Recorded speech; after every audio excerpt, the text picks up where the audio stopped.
it transpires that people had been bringing stones to the gathering long before I did.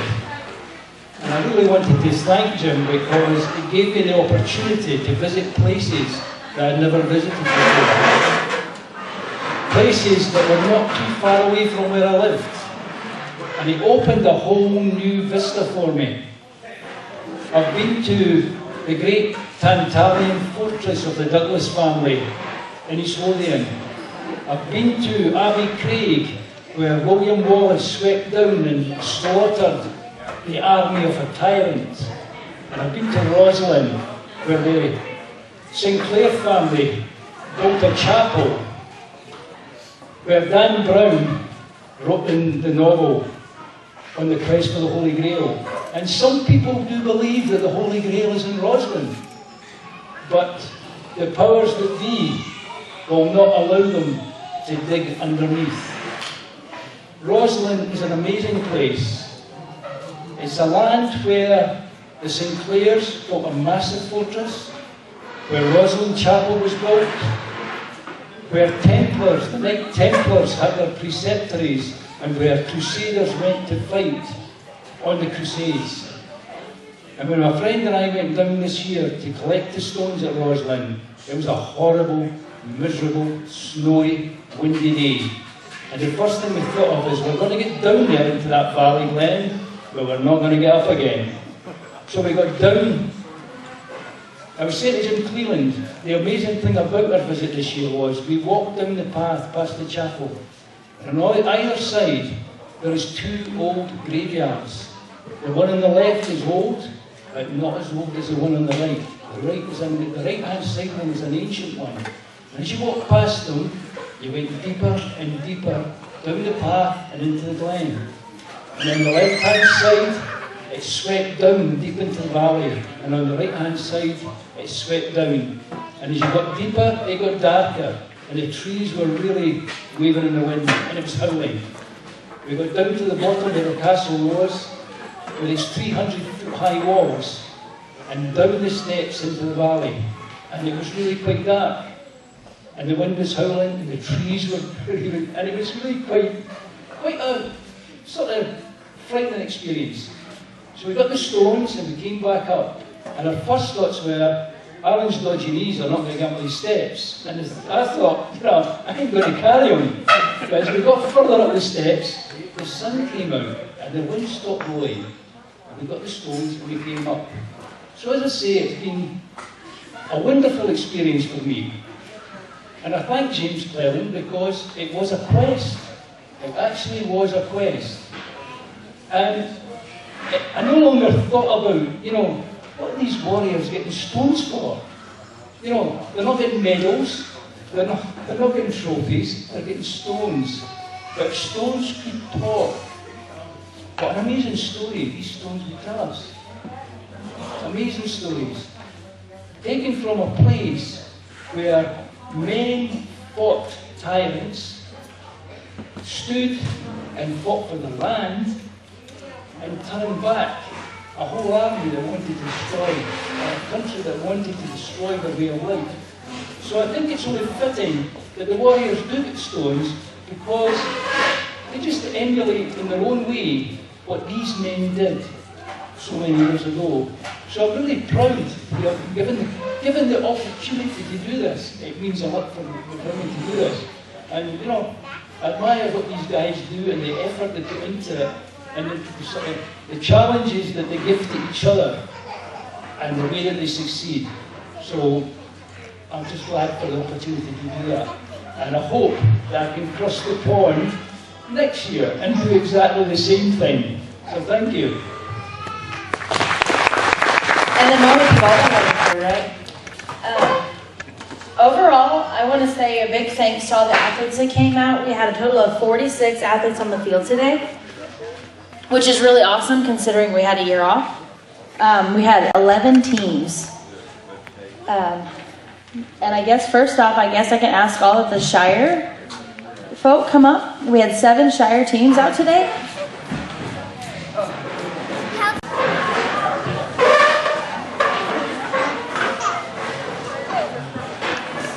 We had the Cold Blood Kilters out today. Are there any of those guys left?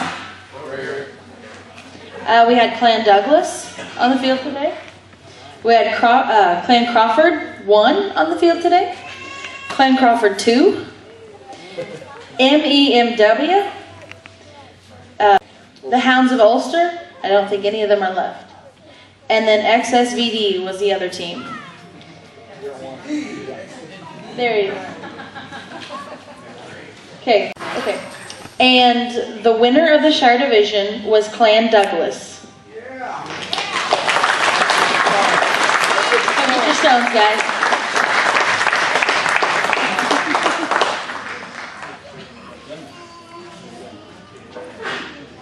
They were closely challenged by the Clan Crawford, though. They gave them a run for their money.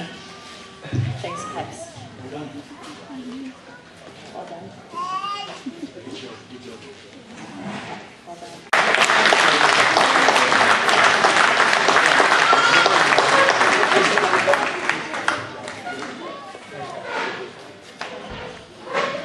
And our under 800 team. And the Warrior of Destiny is Brian. This is his first ever competition, ever time out on the field, and he decided to play with the big dogs. So,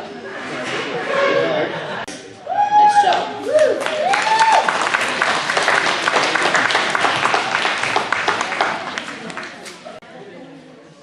And I would talk about the women's because I had some fantastic women that came out today and tried to give it a shot. Bethany and Lenny and Kim, come on up here, guys. I want to say a big thank you to these ladies. I kind of talked them into coming out on the field with me just to give it a shot, basically because it gave me somebody to talk to other than the guys because they're kind of boring. So I was really thankful to these ladies who braved the wonderful weather and came out and threw stuff with me. So thank you, girls. And obviously, since we were the only team of women, we were the winners. Come on over, ladies. Thank you. Thank you.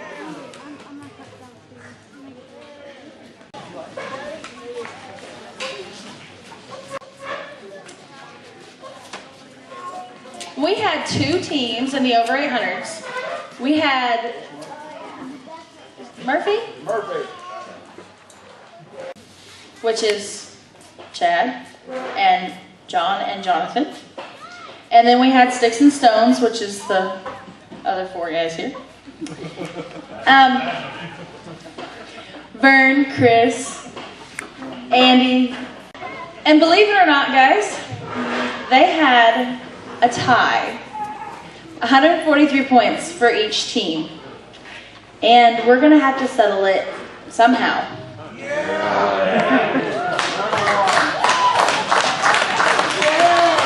The tug of war was proposed, however, Team Hassa is missing a guy. So what we're going to do is we're going to go outside and we're going to Cumberland wrestle.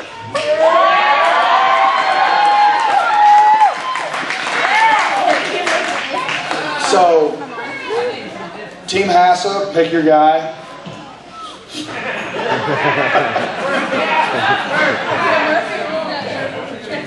Okay, we got Chattel. Sticks and Stones, pick a man. Vern and Kathy will wrestle. So. Now, you realize with Cumberland Wrestling, they have to take off their shirts. And they have to go outside. So I would suggest everybody head out south here and we're going to do some Cumberland wrestling to find out a winner.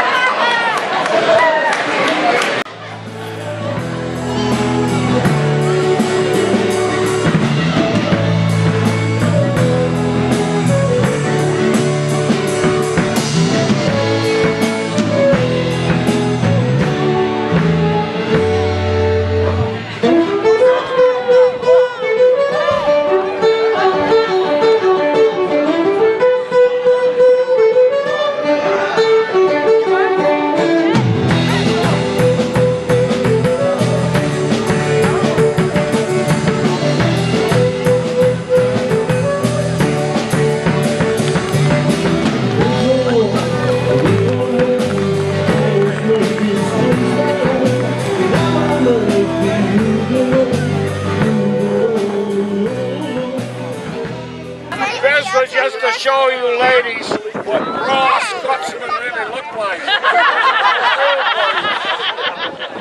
So you ladies can see them. Chad, you are a warrior of destiny, especially now. He doesn't really need another set of stones, obviously. Raven Cressley.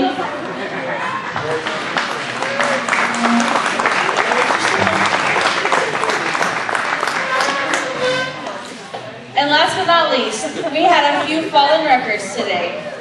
I guess I should say a handful. Brody Douglas, you broke 7 or 6? Brody, come up here. 8, come on up. Anybody else have any? Anybody else had any fallen records? Chief, weight over bar, Caber, weight over bar. That was the lads. And he also broke the sheep record for the Shire division. And Jake Dryling broke the record for Caber in the Shire division. He turned It was a 17-foot caber. 17-foot caber, about 110 pounds. And Give him a round of applause. I know. You can keep my ass in the All right.